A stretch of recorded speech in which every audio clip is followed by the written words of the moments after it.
السلام علیکم ورحمۃ اللہ وبرکاتہ۔ Welcome to the learning Quran. The learning Quran میں خوش آمدید۔ اور سلسلہ ہمارا قرآن پاک کی ٹرانسلیشن کا جو ہم نے سورۃ النمل کا ختم کیا، سورۃ القصص ہم سٹارٹ کر رہے ہیں۔ سورۃ القصص سٹارٹ کرتے ہیں۔ طریقہ کار وہی ہے، سمپل سا ورڈ بائی ورڈ ٹرانسلیشن اور ایز اے ہول ٹرانسلیشن، اور اس کے بعد ہم اس کو کوئی بھی ایکسپلینیشن ہو تو ہم اس کو ایکسپلین کرتے ہیں۔ سمپلسٹ اینڈ ایزیسٹ وے کے اندر ٹرانسلیشن پڑھتے ہیں۔ چلیں سٹارٹ کرتے ہیں۔ بسم اللہ الرحمن الرحیم۔ شروع اللہ کے نام سے جو بڑا مہربان اور نہایت رحم کرنے والا ہے۔ طاسین میم۔ طاسین میم، چونکہ ہمیں پتہ ہے یہ حروف مقطوعات ہیں، ان کا مطلب صرف اللہ تعالیٰ کو پتہ ہے۔ دل کا یہ آیتیں الکتاب المبین، واضح کتاب کی، یہ واضح کتاب قرآن کی آیات ہیں۔ نتلو، ہم پڑھتے ہیں، علیہ کا تم پر، من نبائی کچھ خبر، احوال، موسیٰ و فرعون اور فرعون، و بالحق ٹھیک، لقوم یؤمنون، ان لوگوں کے لیے جو ایمان رکھتے ہیں۔ ہم آپ کو موسیٰ اور فرعون کے بالکل سچے حالات پڑھ کر سناتے ہیں، ان لوگوں کے فائدے کے لیے جو ایمان لے کر آتے ہیں۔ قرآن کریم میں اکثر مقامات پہ حضرت موسیٰ اور فرعون کا ذکر بڑی تفصیل سے کیا گیا ہے، اور انبیاء کے ذکر میں حضرت موسیٰ کا ذکر پہلے کیا گیا ہے۔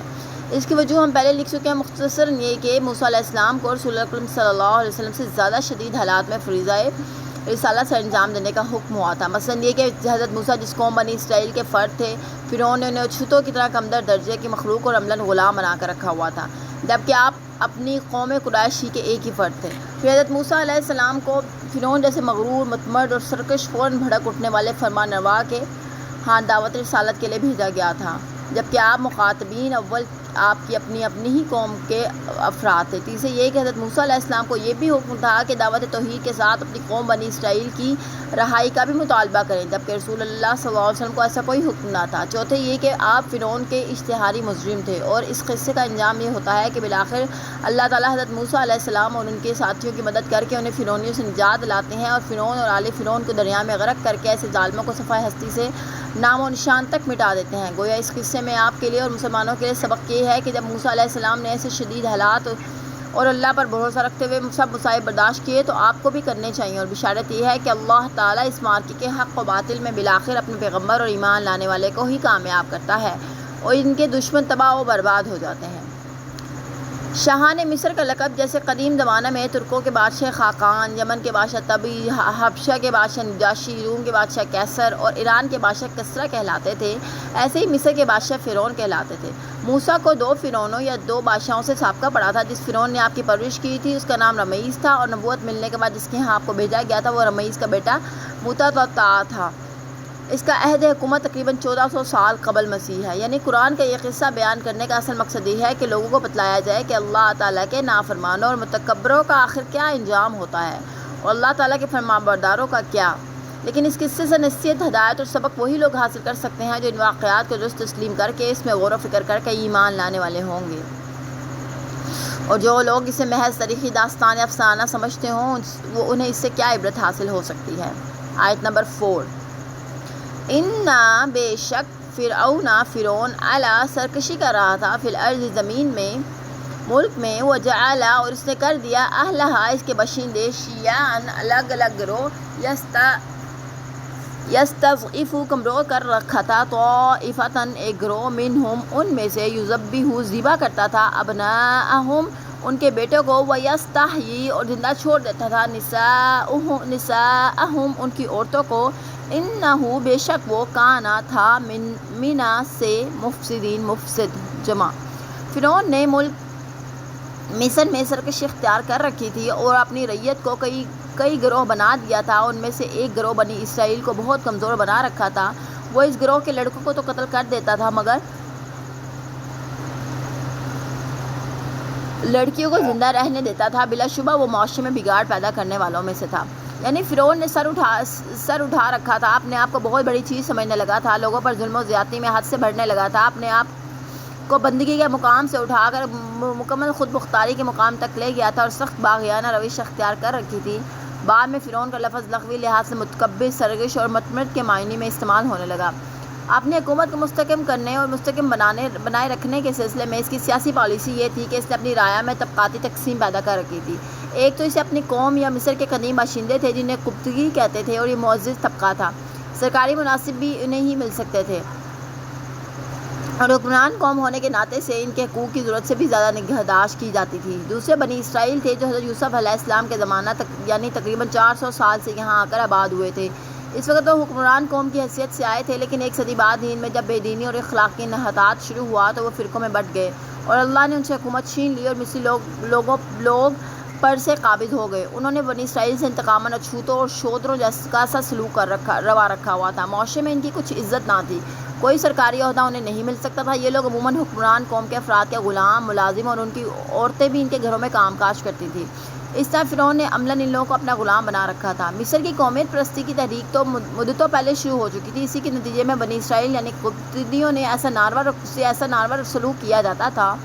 تاہم فرعون رمیس نے اس کے لیے انتہائی قدم یہ اٹھایا کہ آئندہ سے بنی اسرائیل کے ہاں پیدا ہونے والے لڑکے کو قتل کر دیا جائے اور لڑکیوں کو زندہ رہنا دیا جائے۔ لڑکیاں یا تو عورتیں از خود قبطیوں یا آل فرعون کے قبضے میں آ جائیں گی، اور اس طرح کچھ مدت بعد ہی بنی اسرائیل کی نسل ہی ختم ہو کر مصریوں میں مدغم ہو جائے گی۔ چنانچہ فرعون کے اس حکم کی تعلیم کے لیے جاسوس قسم کی عورتیں مقرر کی گئی تھیں جو بنی اسرائیل کے ہاں نوزائیدہ بچوں کی رپورٹ حکومت کو پیش کیا کرتی تھیں، اور یہ محض ذاتی تدابیر تھی، ورنہ بنی اسرائیل کے لیے یہی آرڈر تھا کہ نوزائیدہ لڑکے کی اطلاع حکومت کو فراہم کریں، وہ بھی اس پر مجبور بھی تھے۔ بعض تفاصیل میں منقول ہے کہ فرعون کو ایک پریشان کن خواب آیا تھا، جس کی نجومیوں نے اسے تعبیر یہ بتلائی تھی کہ بنی اسرائیل میں ایک لڑکا پیدا ہونے والا ہے جس کے ہاتھوں فرعون اور اس کی حکومت تباہ ہو جائے گی، اور فرعون نے اسی خطرے کے سبب کے لیے بنی اسرائیل کے لڑکوں کو قتل کا حکم دیا گیا تھا۔ اس پہلو سے اگر غور کیا جائے تو فرعون کا یہ اقدام سراسر حماقت اور استبداد تھا، کیونکہ اگر نجومیوں کی یہ تعبیر درست تھی تو یہ کام ہو کے رہنا چاہیے تھا، اور وہ ہو کے رہا۔ خواب یا اس کی تعبیر میں یہ اشارہ تک نہیں پایا کہ اگر فرعون اس خطرے کا کوئی سبب سوچ لے تو بچ سکے گا، اور اگر یہ تعبیر غلط تھی تو پھر ویسے ہی یہ صفاقانہ حرکت تھی۔ بہرحال دونوں صورتوں میں اس کا یہ اقدام ظالمانہ اور وحشیانہ قسم کا تھا،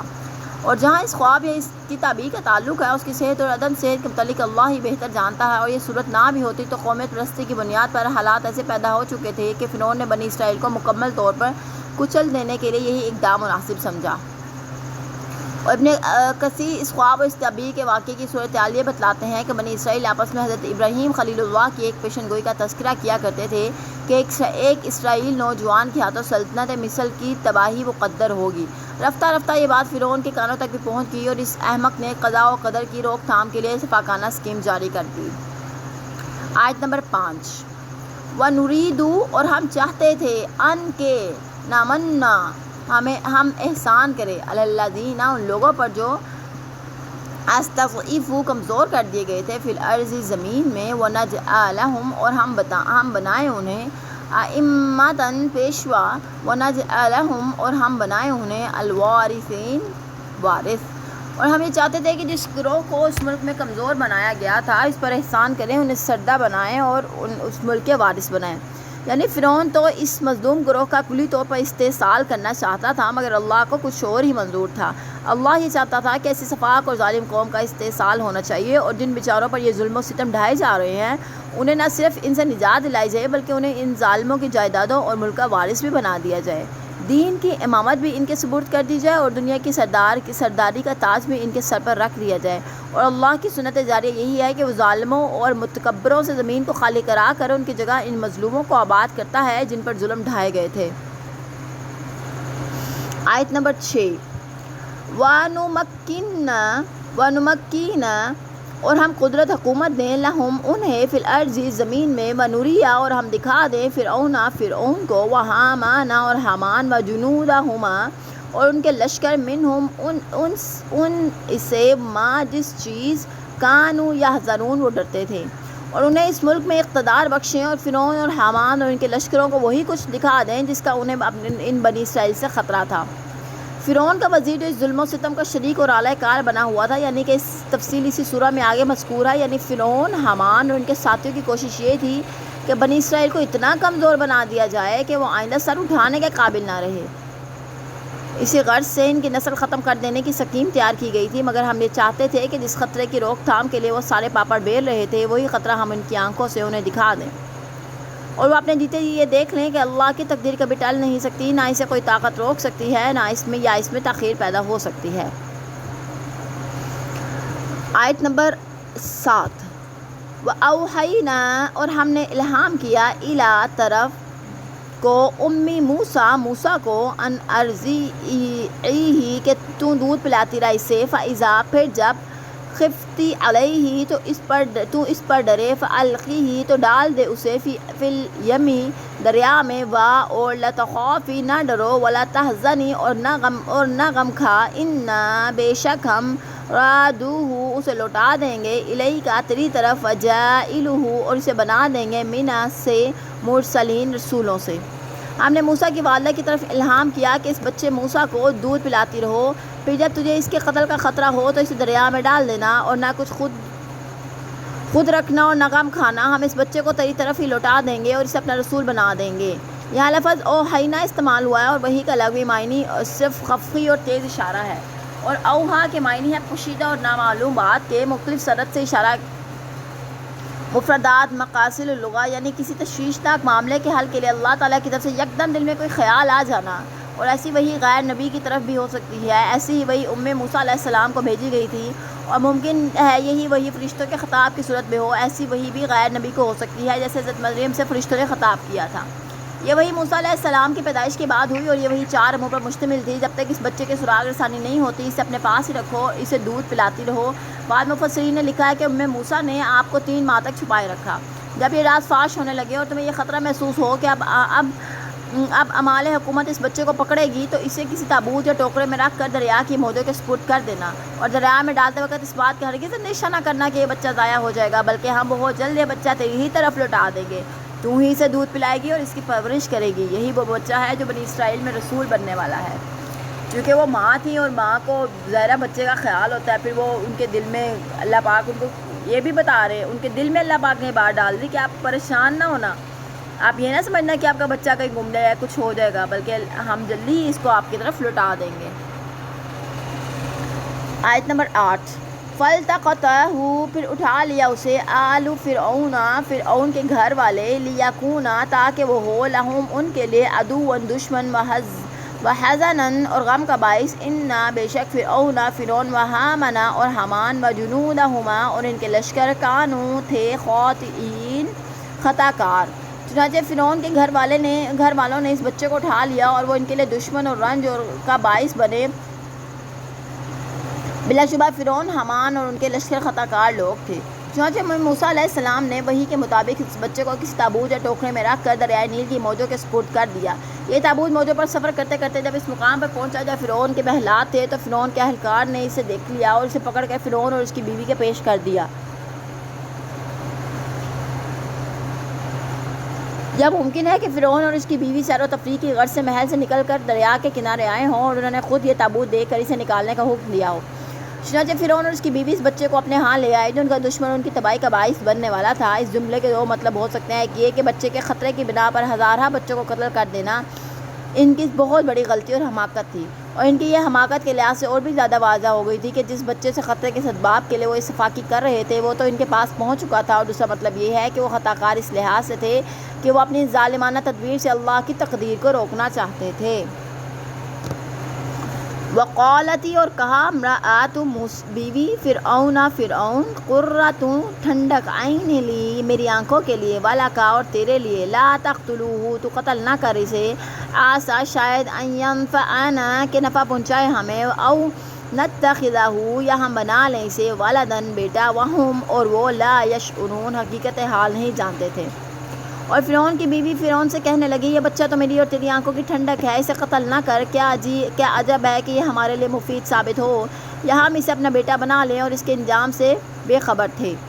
اب ظاہری قیاس سے تو یہی معلوم ہو رہا تھا کہ یہ بچہ کسی بنی اسرائیل کا فرد ہی ہو سکتا ہے، جس نے بچے کے قتل کے خطرے کی وجہ سے اس کے قتل ہونے سے بہتر یہی سمجھا کہ اسے دریا کے سپرد کر دیا جائے۔ اس لحاظ سے فرعون کو یہ بچہ فوراً مار ڈالنا چاہیے تھا، مگر بچے کی صورت ایسی پیاری اور پرکشش تھی کہ فرعون کی بیوی آسیہ، جس کے متعلق قرآن نے ایک دوسرے مقام پر تصریح کی ہے کہ وہ فرعون کے ایسے ظالمانہ کاموں سے سخت بیزار تھی، نے جب یہ دیکھا تو فوراً اس کا دل محبت سے باہر آیا۔ مفسرین کہتے ہیں کہ اس کی ایک وجہ یہ بھی تھی کہ ان کے ہاں اولاد نہ تھی، چنانچہ وہ فوراً کہنے لگی یہ بچہ تو بہت پیارا ہے کہ جسے دیکھ کر ہی دل خوش ہو جاتا ہے اور ہماری آنکھوں کی ٹھنڈک ہے، لہٰذا ہم خود اس کی تربیت کریں گے، اسے قتل کرنا کسی طرح بھی مناسب نہیں، پھر یہ بچہ ہمارے لیے مفید بھی ہو سکتا ہے، جب اس کی پرورش کریں گے تو یہ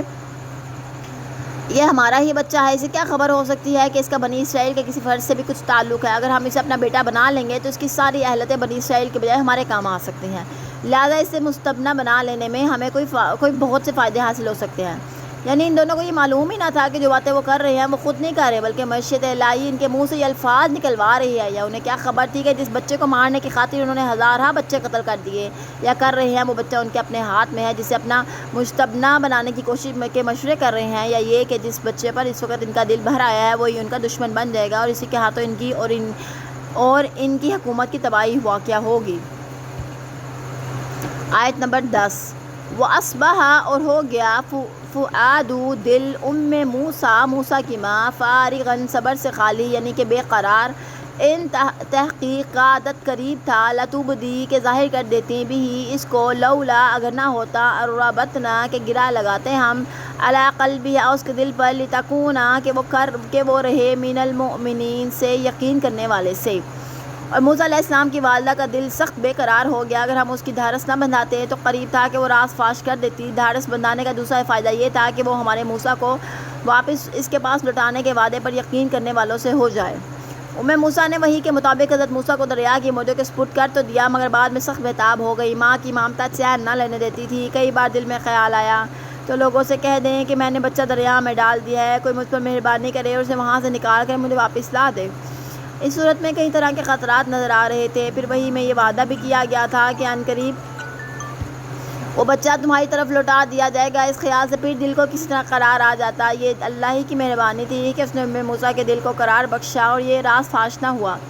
جبکہ اسے اب یقین ہو گیا تھا کہ بس چند دن تک میرا بچہ مجھے واپس ملنے والا ہے، اگرچہ اس کی کوئی صورت اس کے ذہن میں بالکل نہیں آ رہی تھی۔ تو یہ اللہ تعالیٰ کے کام تھے کہ اللہ تعالیٰ نے ان کے دل میں دھارس بندھوا دی، کیونکہ ایک بچے کا ماں سے جدا ہونا